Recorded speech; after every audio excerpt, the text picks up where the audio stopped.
or the Strait as they call it. And I think it's going to go pretty quickly. And if it doesn't, we'll be able to finish it off. One way or the other, it's going well. The Navy's gone, the Air Force is gone, all anti-aircraft is gone, the leaders are gone, the whole place is gone. So we'll see how it turns out.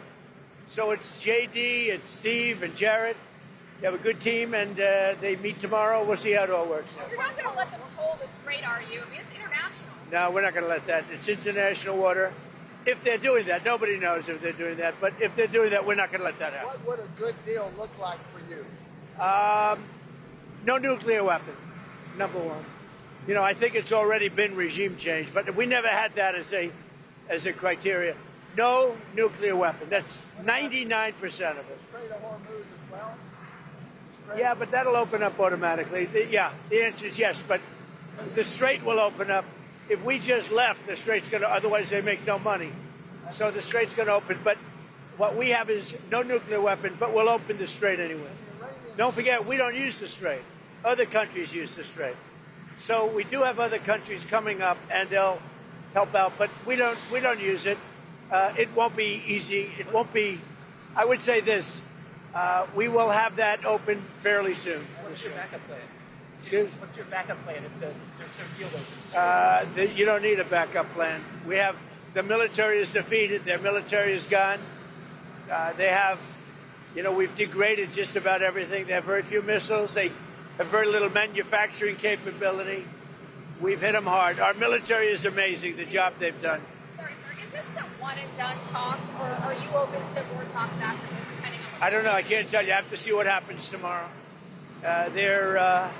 They've been talking for 47 years with other presidents, and we're not doing much talking. Thank you very much. Thank you.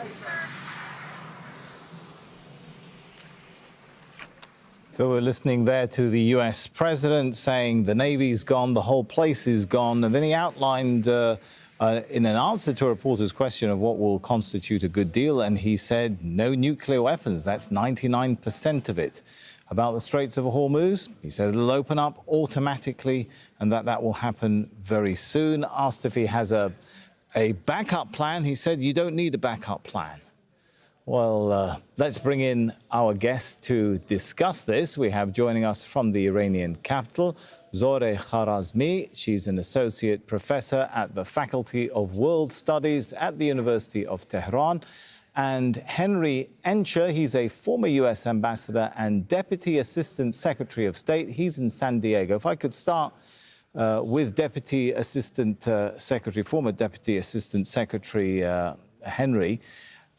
Listening to those statements by Donald Trump, have the American demands dropped to simply a guarantee of no nuclear weapons? Man, that sure sounded like it, didn't it? I mean, when he says 99% of it is no nuclear weapons, that seems pretty clear. I'll also point out that it gives up the question of nuclear enrichment, okay? If it just means no weapons, well, the Iranians actually have already agreed to that, some time ago. But if he really means enrichment, then there might be some negotiations.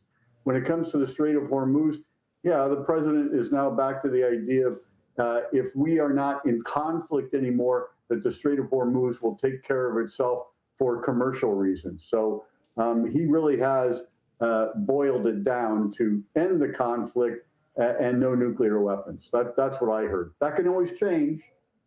You're absolutely right. That could always change. But Zohreh, in Tehran, listening to that statement, do you think Iranian officials will be listening to that going, well, if, as Henry said, if that is the U.S. position, it's very easy to make a deal if it's just a question of no nuclear weapons?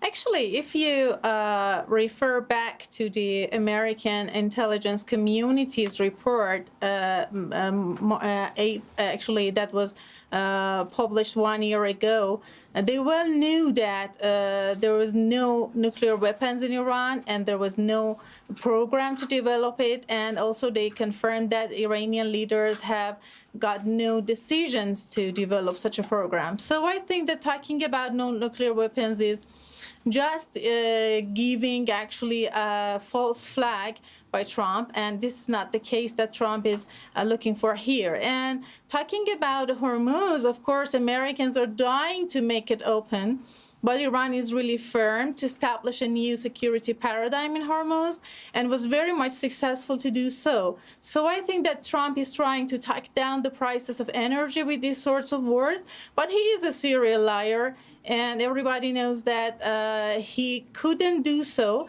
and always talking about few days that Hormuz would be open. And market, I think, has got this message that they can't do so without satisfying Iran with actually accounting for its terms and conditions. Okay, let's take that point up. I guess, Henry, then the question is, you know, again, assuming that what Donald Trump said is what it sounds like, that 99% of the US demand is now simply no nuclear weapons. What about the Iranian demands? And how far do you think the US will be willing to go on things like they want compensation, they want to see guarantees, some kind of guarantees that the US and Israel does not start another war and attack the country in what you know, the UN Secretary General framed as a violation of the Charter. They maybe want certain arrangements that continue to give them, if not control and ability to charge on the Straits of Hormuz and so on. So, you know, among the other things that I've done in my career, at one point I was on the negotiating team with the Taliban when President Trump was negotiating a withdrawal from Afghanistan. And what I observed there is that he tends to focus on one or two items, and that's it. Everything else is a detail, and he's prepared to give way on. I think I can see linkage between some of the Iranian demands. For example, if we're talking about reparations on the one hand and control of the Hormuz on the other, that's okay.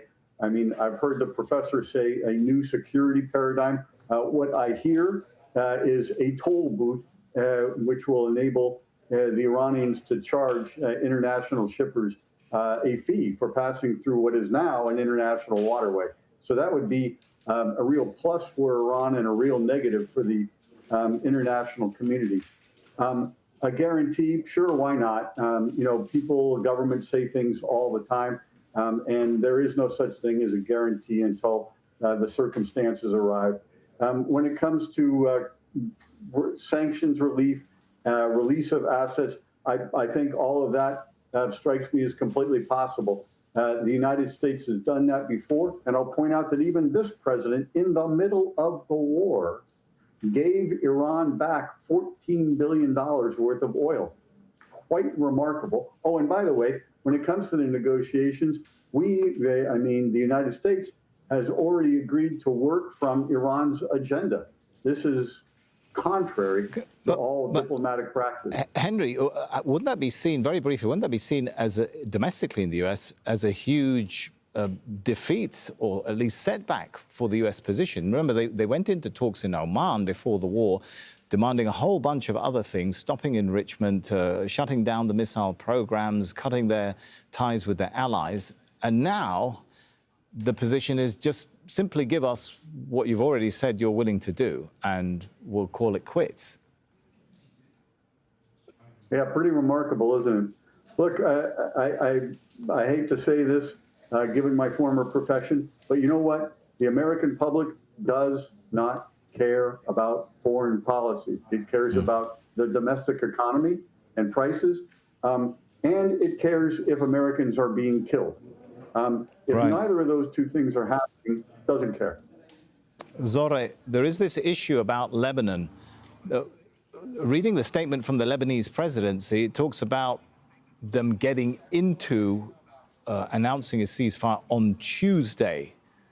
Mohammed Bagher Ghalibaf, the Speaker of the Parliament, has talked about, no, there needs to be a ceasefire and we need some resolution to this assets issue before the talks begin. Do you think, will he really stand by those words, or is he going to back down and go into talks on Saturday, regardless of whether there is a ceasefire announcement in Lebanon or not?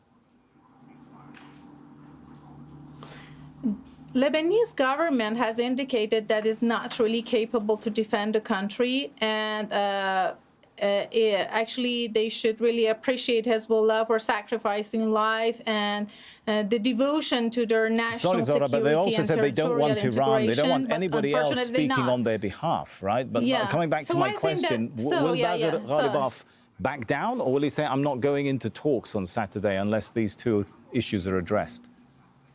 I think Iran is abiding by the ally Hezbollah, and they are really firm in making Israel push back at least to the international borders. That makes southern Lebanon, that is very much, of course, the Shiites and the Hezbollah actually adherents safe. And I think that Iran is really firm about making Lebanon one of the conditions to be approved, maybe not exactly before the commence of the negotiations, but during the negotiations, it would be a very vital and indispensable condition, I think. Right. All right, unfortunately, we're out of time. So let's thank our guests, Zoreh Kharazmi, Associate Professor at the Faculty of World Studies at the University of Tehran. She joins us from the Iranian capital. Henry Encher, former U.S. Ambassador and Deputy Assistant Secretary of State, who joins us from Washington, D.C. Thank you so much.